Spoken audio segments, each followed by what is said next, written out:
Continuamos con más análisis político de la mano de Alejandro Mancilla. Alejandro, ¿cómo estás? Hola, ¿cómo están? Muy buenas tardes, ¿cómo andan todos ustedes? Muy bien, por suerte. Bueno, nuevo jefe de gabinete. Contanos un poco qué implica la salida de Pose y la llegada de un ministro que venía haciendo las cosas bastante bien en el gobierno de Javier Milei. Sí, digamos que bueno, Guillermo Franco de por sí es mucho más político que casi todos los otros miembros del gabinete. En este caso, creo que Milei necesitaba una personalidad de estas características para ocupar la cartera más importante que tiene la República Argentina en nivel de ministerios. Y además, como bien vos decís, ha sido el hombre que se ha vinculado de una manera mucho más efectiva con los gobernadores, sea del mismo pensamiento político como también los antagónicos, ¿no? que están, digamos, ligados al justicialismo, y algunos sectores del PRO como Nacho Torres o el propio radical Puyaro, ¿no? En Santa Fe. Claro. Creo que también cuando Franco acordaba algunas pautas con los gobernadores del PRO, algunos justicialistas, como también algunos díscolos, que tiene que ver justamente con distribuir recursos por parte del Estado Nacional a las provincias. Cuando llegaba a solicitarle, digamos, estas acciones a Nicolás Pose, se encontraba con una barrera, ¿no? Porque Franco terminaba llevando adelante toda una negociación muy importante para con, digamos, la parte más emblemática de la República Argentina, que son los gobernadores, y bueno, se cortaba toda negociación porque los recursos no llegaban. Claro. Entonces, en este tema, creo, a mi entender, que ahora Franco, al ser jefe de gabinete, podrá tener disponibilidad de recursos económicos para así cumplimentar con algunos acuerdos políticos con los gobernadores que le permitan en el Senado lograr sacar la otra media sanción de la ley base, ¿no? Alejandro, ¿cambia mucho que Pose quede fuera del gobierno a que quede dentro de otra función?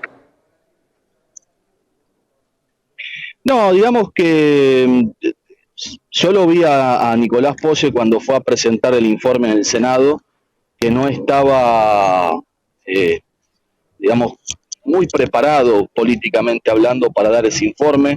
Se dio, sí, digamos, una postura muy técnica, pero cuando tenía que discutir con los senadores, tanto el justicialismo o aquellos que no comparten las ideas del gobierno, medio como que no tenía esa agilidad o habilidad para lograr debatir o defender las políticas del gobierno en profundidad.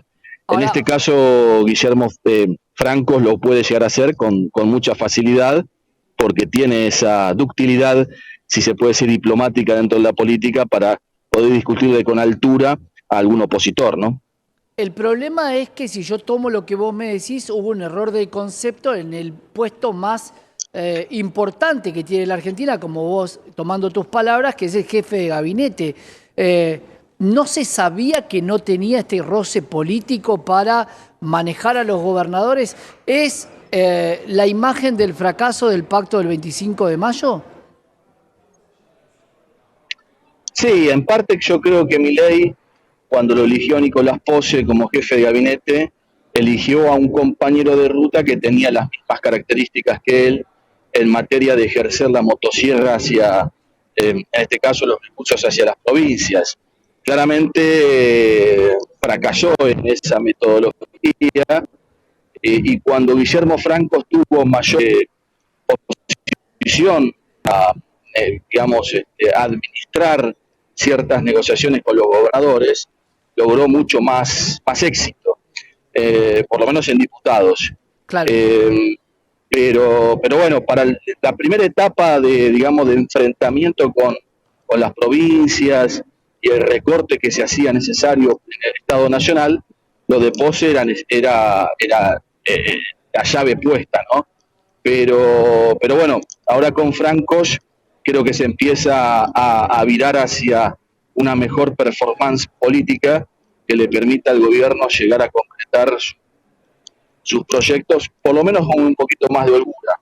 Y ahora vamos al otro punto, a alguien que veíamos acomodando la cantidad de papeles que tenía ese famoso DNU, que finalmente ingresa al gobierno y algo que mucha gente está cuestionando con un nuevo ministerio creado cuando inicialmente eran los ministerios iban afuera, iba a haber un recorte en los ministerios, sin embargo se va a crear uno nuevo.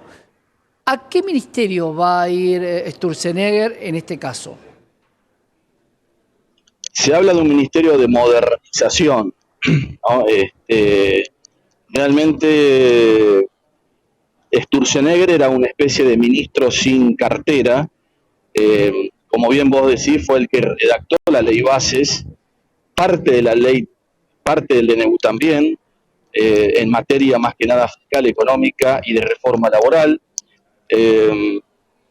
Es la persona que de alguna forma Milei le tiene mucho respeto y mucha confianza para hacer estas transformaciones que él cree que son necesarias para el Estado Nacional. Y además, bueno, proviene de una experiencia muy, si se puede decir, profunda desde la época de Cavallo, ¿no? Que de por sí ya estaba en la cartera de reforma del Estado, como secretario de reforma del Estado, y después, bueno, pasó digamos, a ocupar lugares más financieros, más monetarios, en el marco, por ejemplo, cuando fue presidente del Banco Ciudad en la ciudad de Buenos Aires, o presidente del Banco Central durante la gestión de Macri en la presidencia de la Nación.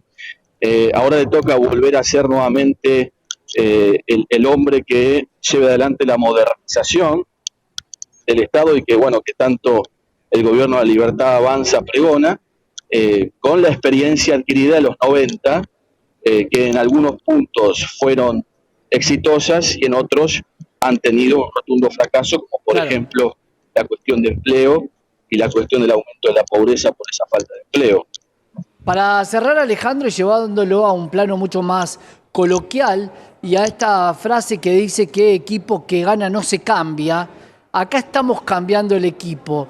¿Por qué se cambia? ¿Porque no estaba jugando bien o porque estábamos perdiendo? No, yo creo que se tiene una perspectiva muy empresarial, mucho más que Macri. O sea, Macri tenía una contextura de gestión muy empresaria, pero bueno, tenía también una defensa muy ahincada con sus hombres y mujeres de confianza para la gestión. En este caso, Milei quizás es mucho más ortodoxo en el manejo de la administración, y ve que si hay algún miembro de su gabinete que no funciona como corresponde, directamente lo despide, ¿no? O sea, fíjense los despidos que hubo en el Ministerio de Capital Humano en los últimos 5 meses. Ya hubo casi más de 13 funcionarios corridos, y lo mismo ha sucedido en otras áreas. O sea, tiene una posición más empresaria, y yo creo que, bueno, vuelvo al principio, con la llegada de Francos, le tiene que empezar a dar una visión mucho más política y no tan empresarial a la gestión pública. Claro, un poquito más de lobby en lo que es la política argentina. Gracias.